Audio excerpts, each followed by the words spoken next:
दिल के जख्म अभी ताज़ा हैं, चिनार के पत्ते लहू में भीग गए। एक दिन रोशन होगी मंजिल, जो शहीदों के खून से लिख गए। जय हिंद दोस्तों, आज हम बात करने वाले हैं कश्मीर में पुंछ ज़िले में घटी उस चौंकाने वाली घटना के बारे में, जहां लाइन ऑफ कंट्रोल एलओसी के पास एक लैंडमाइन विस्फोट में पाकिस्तानी आतंकवादियों की मौत हो गई।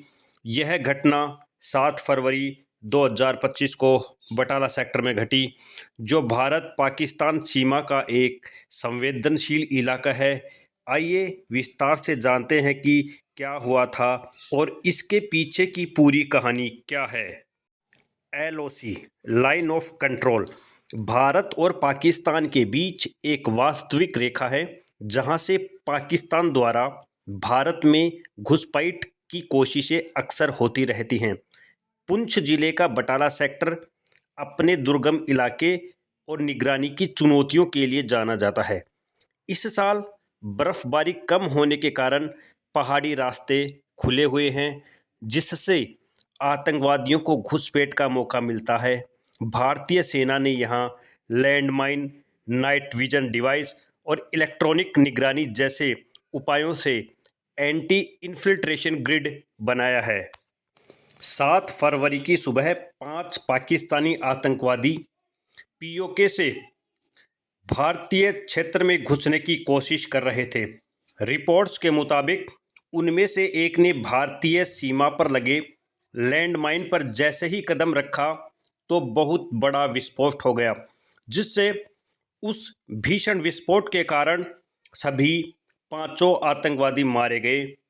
हैरानी की बात यह है कि उनके पास इम्प्रोवाइज्ड एक्सप्लोसिव डिवाइस यानी आईईडी भी था, जो विस्फोट के दौरान फट गया और उन 5 आतंकवादियों को ले बैठा।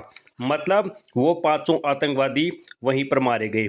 सुरक्षा बलों ने बताया कि यह घुसपैठ पाकिस्तानी एजेंसियों की एक बड़ी योजना का हिस्सा है, जो इस तरह की घुसपैठ कराते हैं।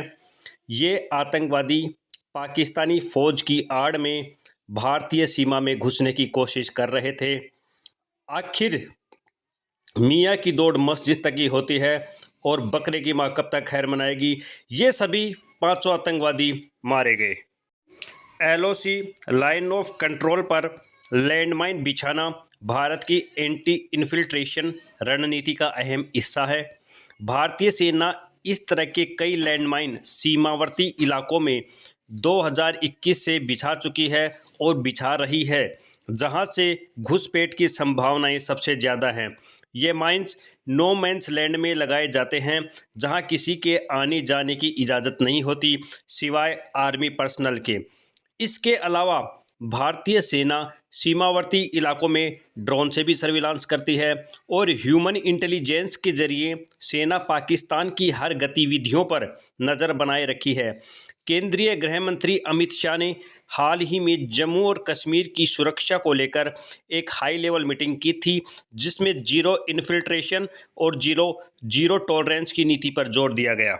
मेरे भारतवासियों, अभी आपको याद होना चाहिए, जैसे मोहम्मद और लश्कर ए तोयबा तथा हमास ने पाक ऑक्यूपाइड कश्मीर में कश्मीर एकजुटता दिवस के नाम पर भारत के खिलाफ झूठा प्रोपेगेंडा चलाने की कोशिश की। उन्होंने अमित शाह और प्रधानमंत्री नरेंद्र मोदी को पाकिस्तान का दुश्मन करार दिया।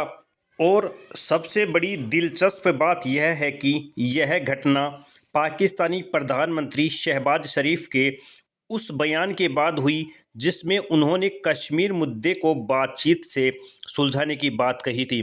लेकिन भारत का कहना है, साफ साफ कहना है कि पाकिस्तान शांति की बात और आतंकवाद की कार्रवाई साथ साथ चला रहा है। यह दोगलापन नहीं चलेगा। इससे पहले 4 से 5 फरवरी की रात को भी एलओसी पर पाकिस्तानी घुसपैठियों ने हमला किया था, जिसमें पाकिस्तानी आतंकवादी मारे गए। सूत्रों के अनुसार उसमें एक पाकिस्तानी सेना का बड़ा अफसर भी शामिल है तथा 2-3 पाकिस्तान आर्मी के जवान भी उसमें शामिल बताए जा रहे हैं। स्थानीय नेताओं ने केंद्र सरकार से कश्मीर में सुरक्षा बढ़ाने की मांग की है, खासकर कुलगांव में जब एक पूर्व सैनिक की हत्या कर दी गई, तो दर्शकों यह घटना एक बार फिर से याद दिलाती है कि भारतीय सुरक्षा बल कितनी सजगता से सीमा की रक्षा कर रहे हैं। लेकिन सवाल यह है कि क्या पाकिस्तान अपनी दोहरी नीति बदलेगा? आपकी राय क्या है, हमें कमेंट में बताएं। वीडियो को लाइक करें, शेयर करें और चैनल को